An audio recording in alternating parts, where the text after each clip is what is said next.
Hello, fire goddesses, and welcome to episode 98. In this episode, I break it all down for you about whether or not meat is good for you or bad for you. You know, there's so much conflicting information out there. It's really confusing. I have often gotten caught up in that web of confusion on trying to figure out, well, should I eat it? Should I not eat it? Is it good for me or not?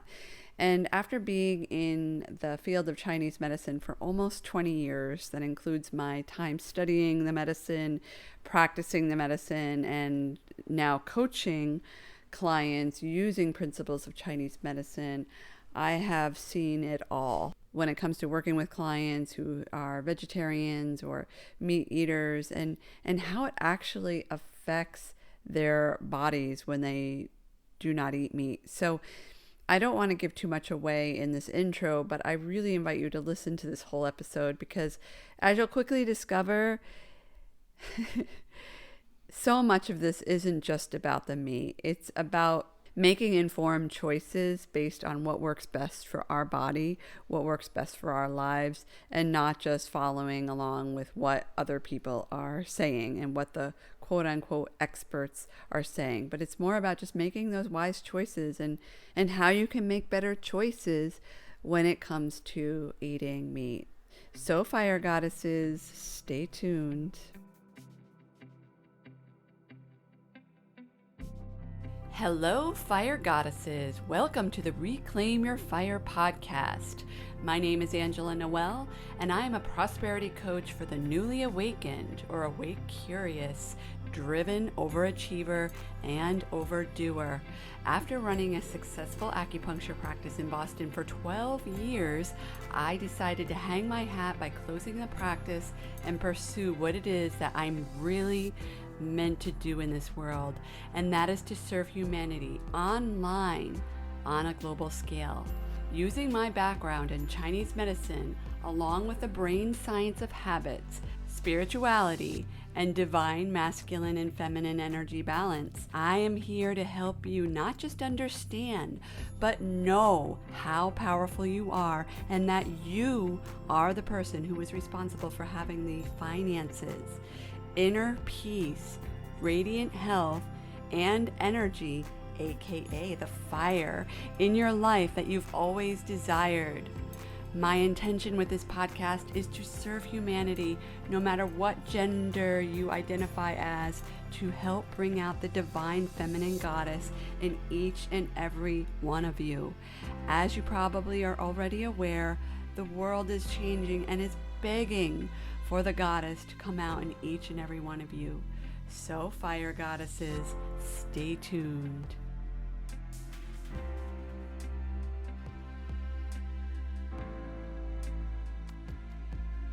Hello, fire goddesses, and welcome to another episode of the Reclaim Your F.I.R.E. podcast. My name is Angela Noel, and I'm your host of the podcast, and I have a really exciting topic today. Well, you may or may not consider it exciting. I would say maybe it's more interesting, intriguing, thought-provoking, kind of along the lines of what I typically talk about on this podcast. It's something that comes up all the time. It came up all the time when I had my acupuncture practice. It comes up all the time when I'm working with my clients. It comes up all the time in social circles and family conversations because there's so much confusion about this particular subject. I want to first add this caveat, and that is, it isn't my intention to create controversy, or if you have certain beliefs about this subject, to challenge your beliefs. This is only information. This is for your own information only, and it is based on my many years as a clinician in Chinese medicine and in my 5 years of being a coach. But mainly a lot of my information that I'm sharing with you comes from Chinese medicine theory. So the question is this, the subject is this: is meat bad for you? I feel like I hear about this all the time, where I learn about another friend of mine or relative who has given up meat because their doctor told them it's a good idea to stop eating meat. Another thing I want to say, disclaimer, is this is not meant to challenge any kind of protocol that you have with your doctor, any agreement you have with your medical community. Again, this is for your own information. And obviously you want to do what's best for your own health and your own well-being.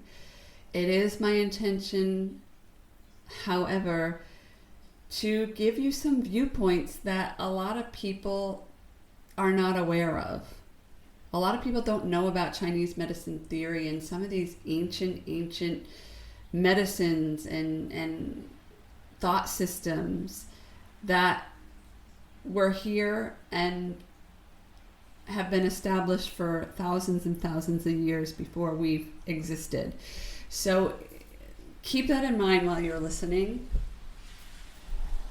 And I also want to mention that I come from the space of whole foods, healthy food, eating real food, eating local food, eating organic as much as possible, supporting farmers. So I come from that health space. I don't come from the, eating McDonald's. I don't buy my meat from anywhere, which I'm going to go into later.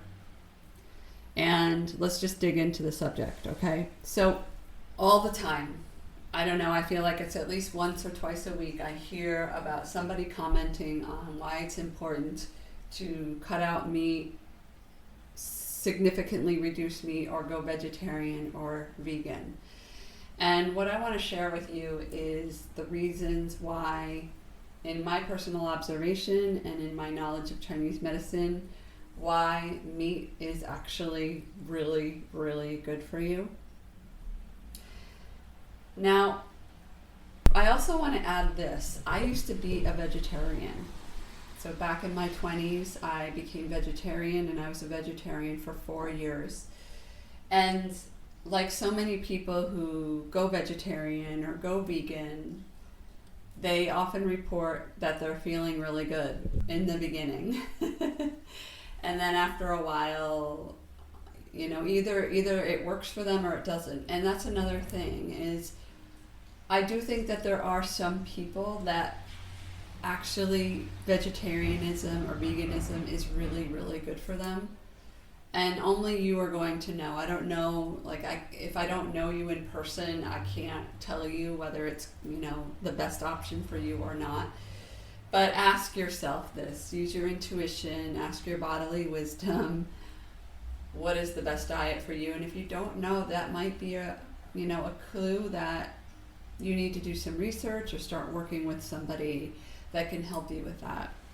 So I was a vegetarian from the time I was 27 years old to the time I was, I think, 32. So it was actually longer than 4 years. It was about 5 years, maybe even 6 years.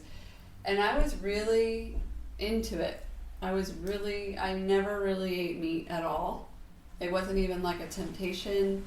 I really felt that the lifestyle worked for me. I felt good. But when I started acupuncture school, when I went back to get my master's in Chinese medicine, I would say I was in my second or third month of going to school, and I was feeling utterly fatigued, exhausted, drained. And I was chalking it up to, I'm studying all the time, I'm in class all the time, I'm operating at crazy hours, waking up early to go to class, staying up late to study. And as a student, as you probably know, if you've been to school, sometimes the schedule gets a little crazy. And when I went to grad school, it was probably one of the most stressful times. Stressful by choice, by the way. When I look at myself now as opposed to then, I realize, maybe I could have been practicing my subconscious. Maybe I could have been more aware of my subconscious thought patterns and my beliefs. Maybe I could have been doing self-hypnosis, like all the things, all the tools that I use now to help me with my limiting beliefs. But that's a different podcast episode. You've heard me talk about this over and over again. If you are not familiar with that, then go back and listen to some of the previous episodes where I talk about your beliefs and subconscious reprogramming and the importance of literally changing your thought patterns using hypnosis, because it's amazing. Amazing, amazing, amazing. I was in school and I was exhausted, tired, and I woke up one day and I said, you know what? I think it's time for me to start eating meat again, because frankly, I am completely zonked.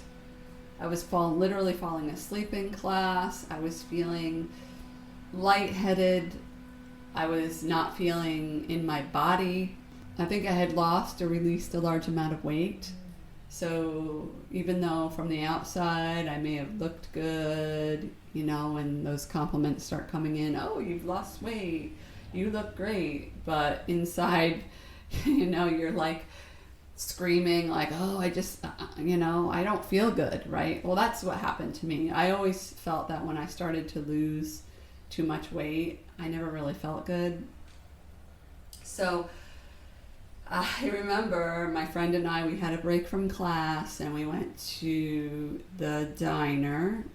At the time, my school was in Watertown, Mass. Now it's in Worcester, Mass. But at the time it was in Watertown, in an old Catholic church basement, and the Deluxe Town Diner just down the street. And they had Wagyu beef. They had Kobe beef burgers.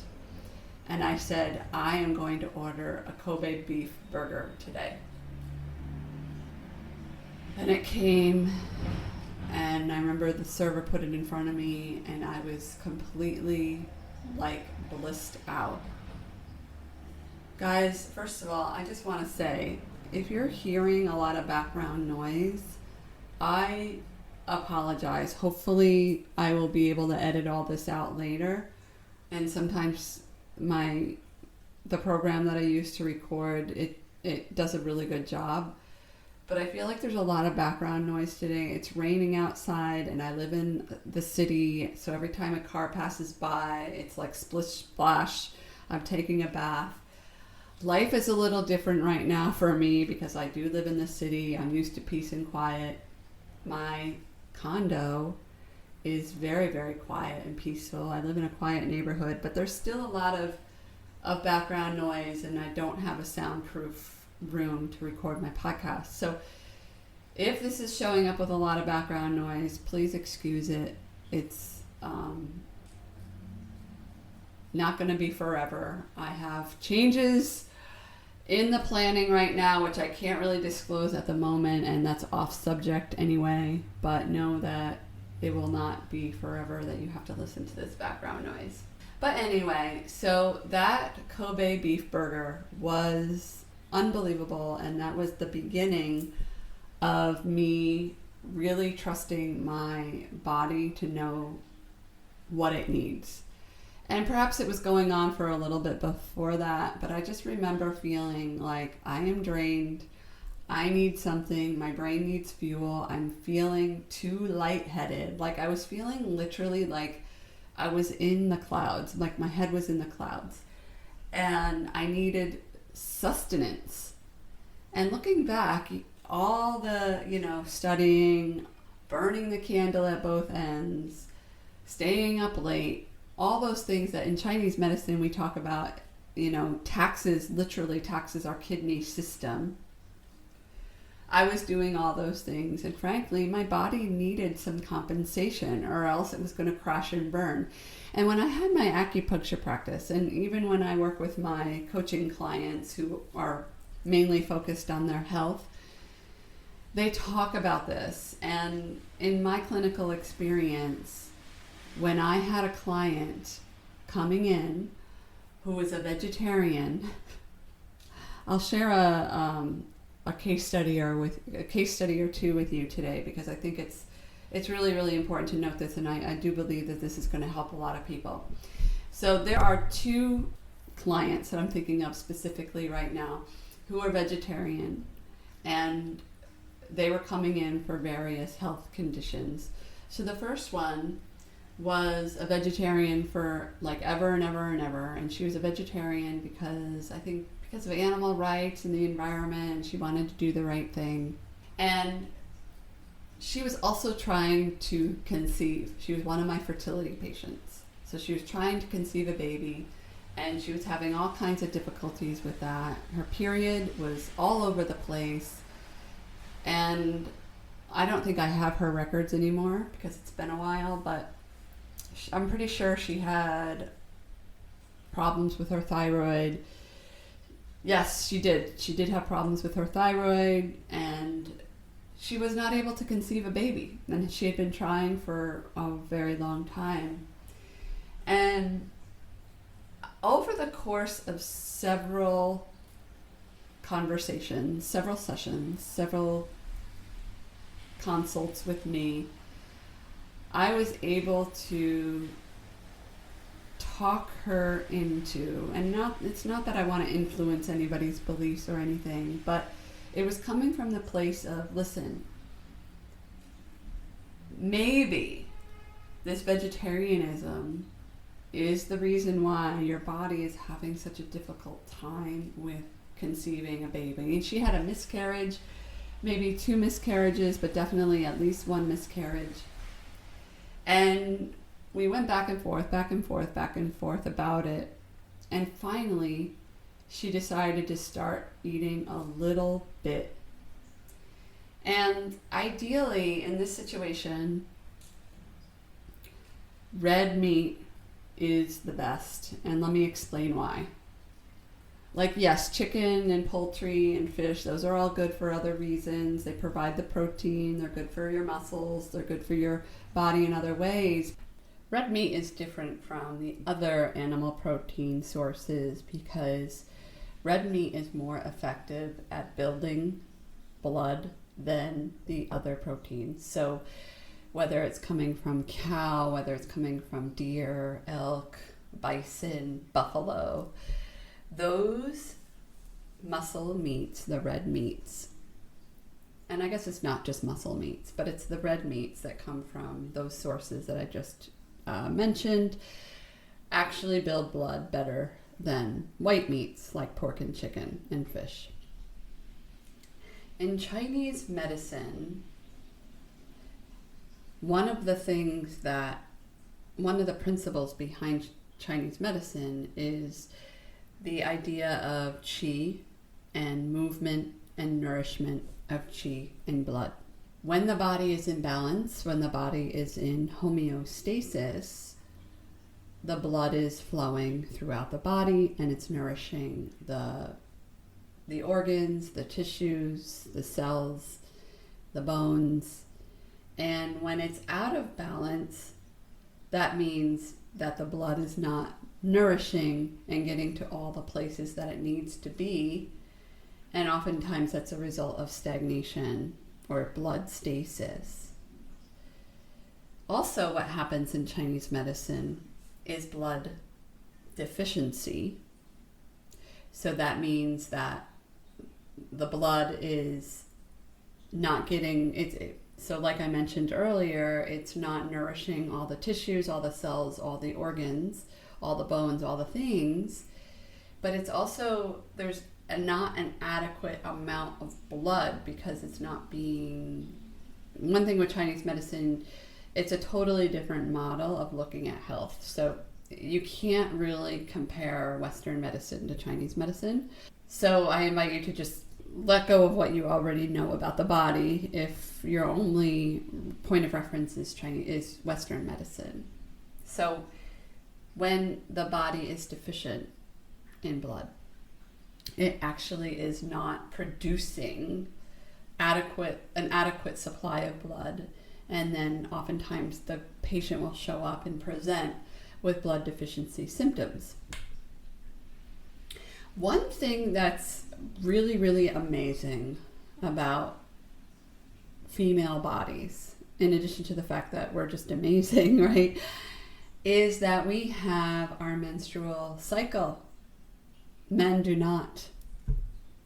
So we have the benefit of always being able, assuming that we have a menstrual period, and that could, maybe I'll do a podcast on the period at some point, because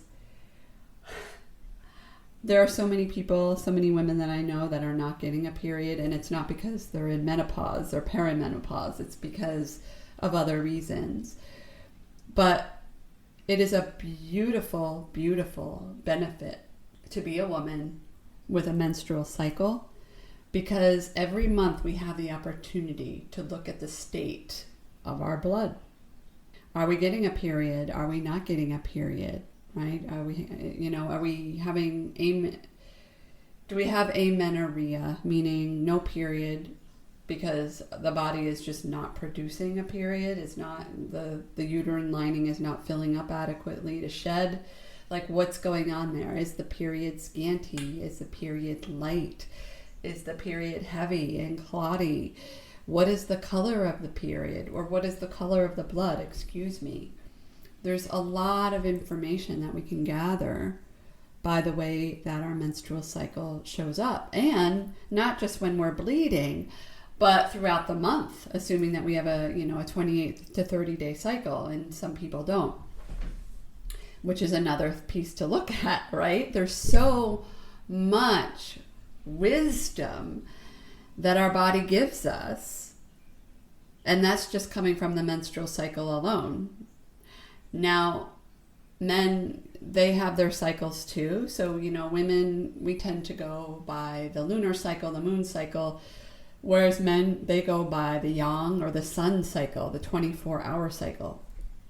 That could be a different topic for a different day, but right now we're talking about the lunar cycle and the menstrual cycle, and how it has the ability to give us the information about the state of our blood. Like, how amazing is that? So if you're not getting a menstrual cycle, whether it's not coming on time, you're getting no period at all, and it's not because it's being stopped by the use of birth control or an IUD or something like that.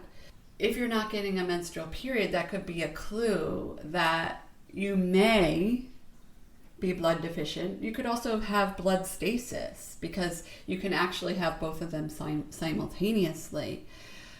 And now that I'm talking about this, I feel like I could really go deeper into this, because a lot of people could benefit, a lot of women can benefit by learning about this. A lot of moms listening with daughters, or dads listening with daughters, or parents listening with daughters, or persons with a menstrual cycle can learn so much about this very important thing. Now, when I got my period, I was 13 and I was in 8th grade. And because no one ever really talked about it, I remember, I think I went to, my school had a little special night where you could go and watch a movie and go with your mom or your, guardian or whomever, and learn about this thing that happens every single month. And I think I was in maybe 5th or 6th grade when this happened.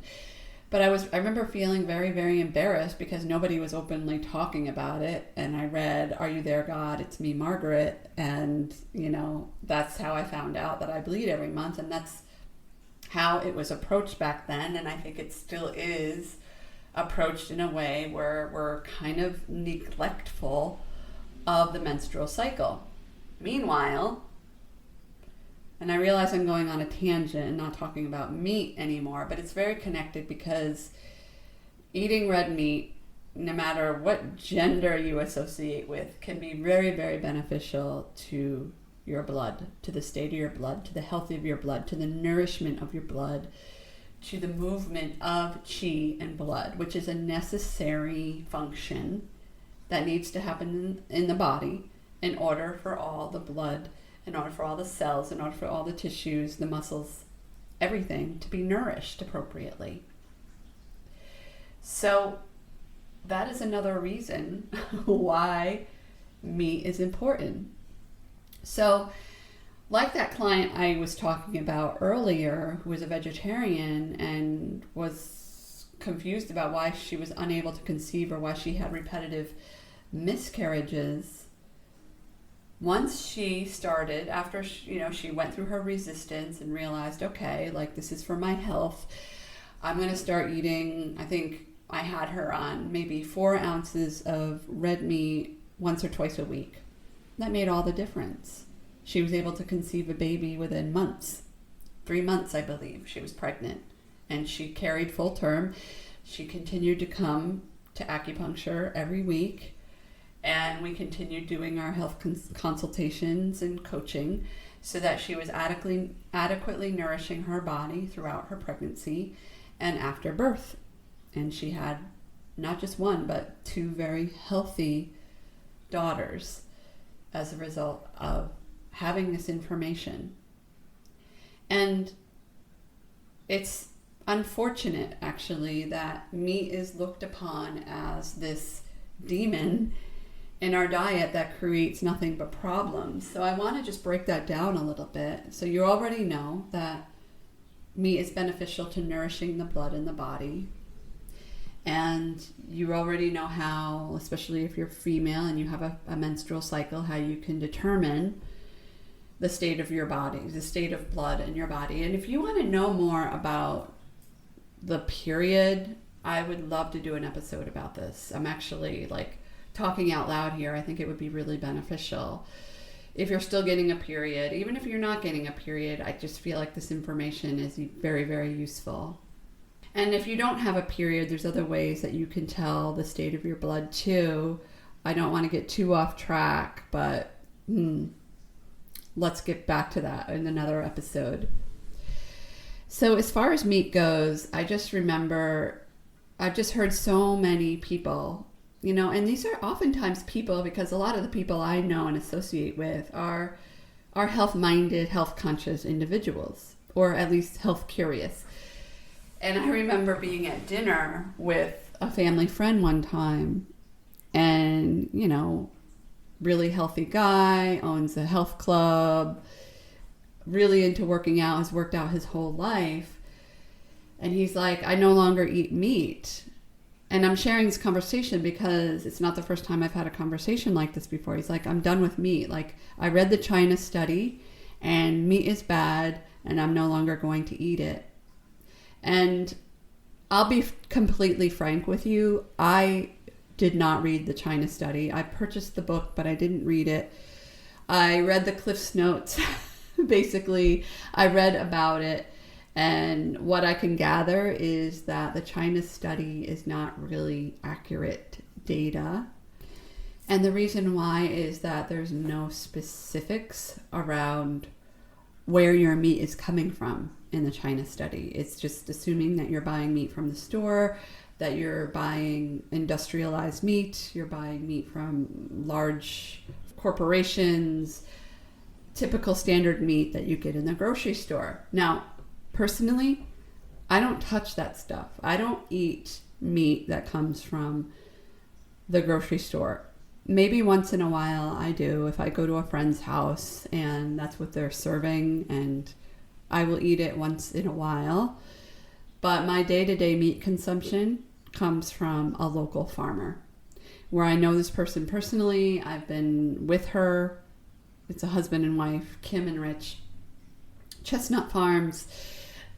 I have been with them for 7 years, and I've had my meat CSA with them, and I know them personally. I know how the animals are raised. I know that their cows are grass-fed. I know that they eat well. I know that they're not fed corn. Now, here's the thing, okay?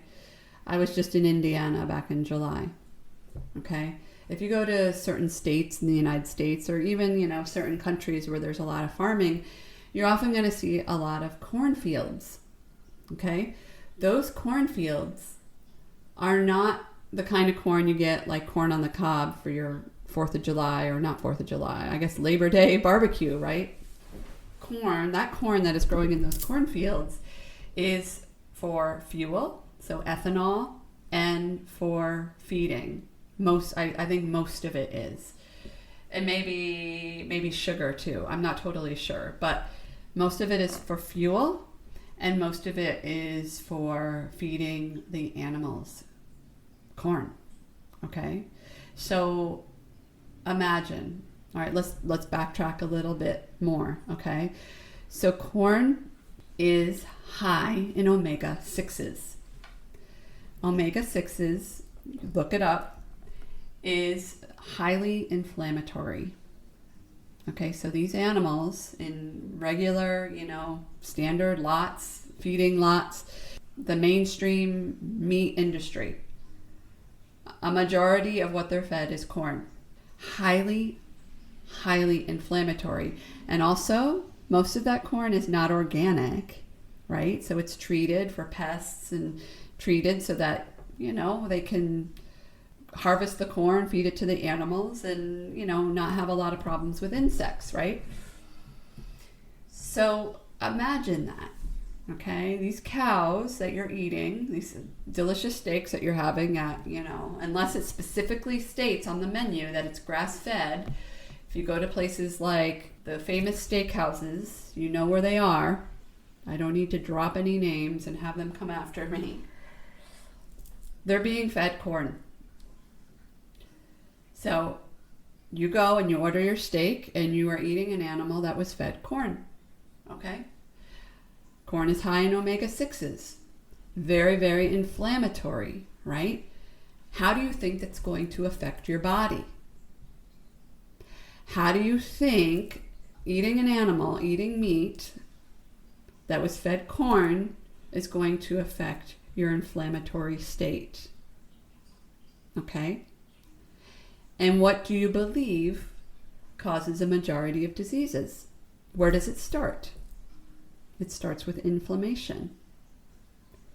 So think about it. And, I don't remember what the China study claims. Probably, makes links to heart disease and stroke and blood clots and all the things, right?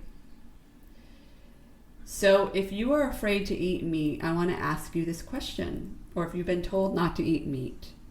And obviously, do your own research, make your own decisions. I always, when I work with clients, I ask them to tap into their inner knowing, their higher wisdom. And if they don't know how, I have ways to help them get there. But ask yourself, is this the right thing for me or not? Do I need to cut out meat altogether, or can I still have it, but eat it, but get it from a smaller farmer, from a local source, from a farmer who feeds their animals non-inflammatory foods? And that's also not to consider, like, I'm not even talking about like the pesticides and the chemicals and all the other things that are present in the corn and in the crops that are fed to these animals, and who knows what else is going on when these animals are, by the time they're slaughtered, where they've been living, how many chemicals they've been exposed to just in their day-to-day life.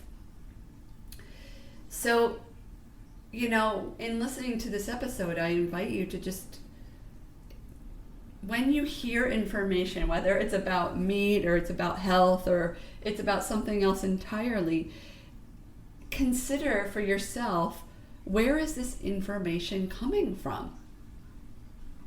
Right? Is it coming from a reliable source, first of all? And maybe ask more questions. Is meat really bad for me? Or is it because of where I'm actually purchasing my meat? I got my bachelor's degree in environmental science. So I went to a very sciencey school where it was, I had some of the best professors in the country teaching me about ecology and biology and chemistry and all the sciences, okay? And I remember, this is, a long time ago at this point, but I feel like this information still stands true. This was, 93, 94. So, it's been a good amount of years now. Holy crap. It's been almost 30 years since I've been out of college. That's crazy. Anyway, so I remember one of my boyfriends, was kind of a die-hard vegetarian, and his girlfriend, my friend, she had this poster on her, on the door of her room, because I lived in a sorority house with all these girls, and she had a poster on her door that said "Thanksgiving is murder" on turkeys, and no judgment. They were just, that was their thing. They were really, really into vegetarianism.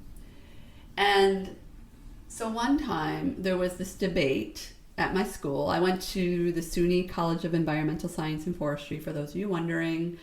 It's in Syracuse, New York. It's part of the SUNY system, and it is probably the best college of environmental science in the country. Like, now it's like super competitive. I don't know that I would have gotten in, like, if I were a student trying to get in now with the grades that I had back then. So anyway, amazing school if you're interested in ecology, biology, environmental forestry, landscape architecture, any kind of science, wood product engineering, paper science engineering. I think they still have all those majors and probably more. Great school. Great school for science. So I went to this debate one night, and it was my friend's boyfriend and one of the established professors at SUNY ESF. His name was Dr. Brock. Dr. Brock, right? Yes, his name was Dr. Rainier Brock. And there was this debate about vegetarianism and, student versus professor. And I was basically going because I had a lot of respect for Dr. Brock, and this was my friend's boyfriend. So it was like a social night out, which is pretty typical if you go to an environmental science school. Like, this is a very social outing to go to a debate about vegetarianism. And so they're going back and forth. But one of the things that Dr. Brock said that I always remember this, right, is if you look at the jaw of a human being, you look at our teeth and you look at how we're structured and how we're built. We are meant to eat meat. Just like our dogs, if you look at their teeth, like, they're meant to eat meat. Now, we're omnivores, right? Like, human beings are omnivores, dogs are omnivores, cats, they're total carnivores. So, but if you look at our jaws, right? Our jaws do not look like the jaw of a deer or a rabbit. And they are herbivores. They are vegetarian. They do not eat meat. They would probably get very, very sick if they ate meat. Cows do not eat meat. So, and again, I have read the arguments that we are also very adaptable and we can adapt to the change in diet. And this is not meant to get, PETA and, people writing to me and saying, this is the reason why eating meat is wrong. Okay. I'm just giving you my experience, my knowledge on why eating meat can actually be very good for your health. So think about that. Like, think about, how we're built, our structure. Look at an anatomical, for those of you that are really analytical, okay? If the structure of your jaw doesn't convince you, look at an anatomical picture of the human body. We are, like, hugely muscle. What's going to fuel that muscle? Like, have you ever known a bodybuilder? Have you ever known anybody, maybe you have yourself, have you ever competed in a bodybuilding challenge or a bodybuilding contest? Like, I've had friends do it, and they say that they see differences in the way their muscle looks before they eat a steak for dinner and after they eat a steak for dinner. So what does that say? What is that telling you? Yes, there is plant protein and there are the other, versions of protein, but let me tell you this, okay? The clients that I've had, now you could argue this is anecdotal for those of you that are scientific, okay? However, this happened over and over and over again, that it just makes you wonder. The clients that I had in my practice, and I know I promised to give you another case study, but this person is actually included in this statement. The clients that I've had when I had my clinical practice, and since I've started working with people more one-on-one online, who are vegetarian, have more problems with brain fog, with their hair falling out. And I'm going to get back to that in a second, because those of you that are really into having healthy hair, skin, and nails, we'll return to that, okay? Their hair often fell out. They often complain that they didn't have eyebrows, or that their eyebrows are falling out. And that could also be like a thyroid imbalance, which could also come from, just not getting adequate nutrition into your diet. Could also come from ingesting fluoride. But here's the thing, okay? Those clients had a lot of difficulty with brain fog, with spaciness, with not feeling grounded in their body, right? They were always doing yoga to get grounded into their bodies, and they were still feeling like spacey in their head. And their hair fell out, or their hair was thinning. Sometimes they had difficulty with their vision, or sometimes they just felt like they were always sick, like they never felt right. You know those people? Maybe it's you. Like, just never ever feel like 100%. Ask yourself, what are you putting into your body? And if you are eating meat, if you're a meat eater, maybe there's a mineral deficiency. Maybe there's something else. Maybe you need to, check that out and investigate that further. But getting back to the hair, okay? Personally, okay. I started growing my hair in May of 2019. I found a really good stylist who was on board to support me. I never really had very long hair. Usually I cut it like chin length, or maybe it didn't get past my shoulders, because I always had the belief system that my hair couldn't grow, that it didn't look good long or whatever, or that it got stringy, or, just things that I heard over, the course of my lifetime about my hair. But I decided, what? I learned about limiting beliefs. I was like, what I want? I want long hair. I was 47 at the time. I found a really good stylist, Brittany from Moxie Salon in Acton, Massachusetts, and she's been supporting me in my hair growth ever since. And my hair is like the longest it's ever been. It's super healthy. And I'm sharing this because of this. First of all, I'm 50 now. I've never been healthier. My hair is thick and it grows like a weed, and it's healthy, and I've committed to taking really good care of it. I'm really, really committed to my nutrition. And the reason why I tell you this is just, first of all, age is just a number. Who cares, right? I've had people tell me, oh, just wait till you're old. Do you know how many people told me that I would lose my blonde hair when I became, an adult? Never changed, right? Just because it happened in my family, just because it's a genetic thing means, jack, right? So that's one thing. Secondly, there's this thing, well, when you turn a certain age, your hair just isn't the same anymore. And that's also BS, okay? I call BS on all that stuff. Look at your nutrition. Look at your health. Look at how you're spending your energy. Look at who you're spending time with. Check on your emotions and your stress. Look at all those things. It's not just one thing. It's not just about the meat, okay? You know that about this podcast at this point. It's not just about that one thing, right? When we get healthy in our body and in our minds and our spirit, then that's really when we can build that outer empire that so many of us crave, right? The fire, the financial freedom, the financial abundance, the inner peace, the radiant health, the masculine and feminine energy balance, right? That fire that I talk about so much, that everybody wants. If you're listening, the fact that you're listening to this podcast tells me that you also want that, or else you wouldn't still be listening to this 40 minutes in. But here's the thing that I want to really drive home about the hair, skin, and nails. Specifically the hair, our body hair. If you're having hair issues, hair is a manifestation of the blood. So if you're not getting a menstrual period anymore, even if you still are and you're having hair problems, that is a function of your blood. That means there's something to look at in the health of your blood. Do you have blood stasis? Do you have blood deficiency?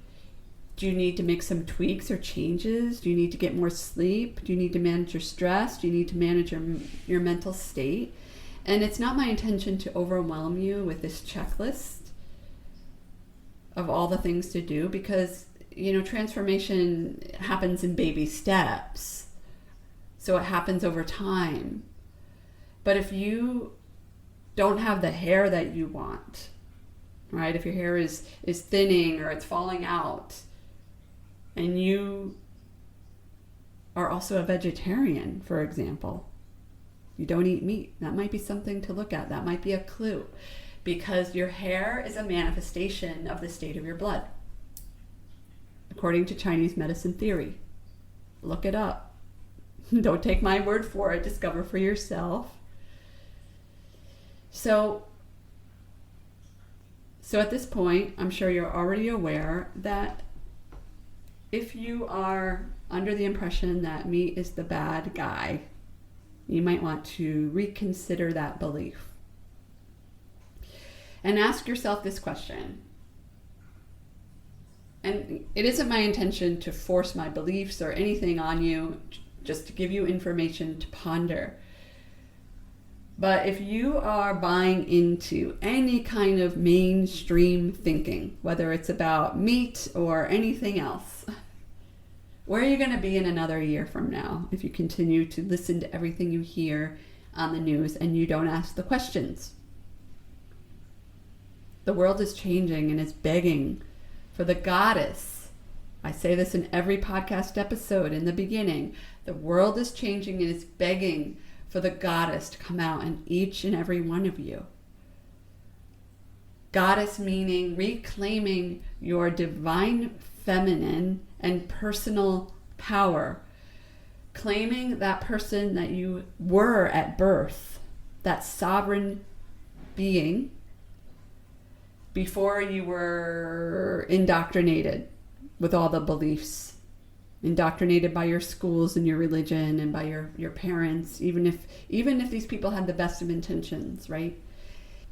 So anytime you have a limiting belief about yourself, whether you're in self-doubt or you have maybe you have a belief that you've been holding on to for a long time and it's been very subconscious. That's often how it works with beliefs, is it's subconscious and you don't even really know it's there until you recognize it, right? Which oftentimes involves doing a lot of inner work and digging deep to discover this part about yourself. But anytime you have a limiting belief, it comes from indoctrination. It comes from something that you learned a long, long time ago that is outside of yourself. It didn't come from you. It came from somewhere else. And it could be something as simple as you're on the playground when you're 8 years old, and one of the girls on the playground tells you that you have fat legs, and you carry that with you for the rest of your life. Oh, I have fat legs, right? So that's being indoctrinated with a belief that is first of all not true and has nothing to do with you, right? How many times have you held yourself back because of a limiting belief that you've been holding on to? And when it comes to the life that you want to live and building that outer empire, building that fire and reclaiming that fire, reclaiming your sovereignty, how many times have you held yourself back in living the life that you want to live?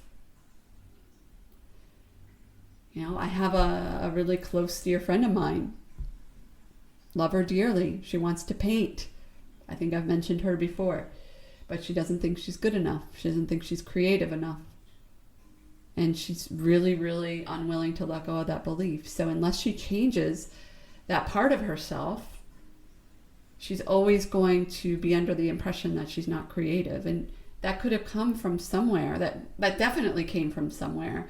That came from either somebody told her that a long time ago, or she compared herself to somebody that in her interpretation thought was a better painter than her.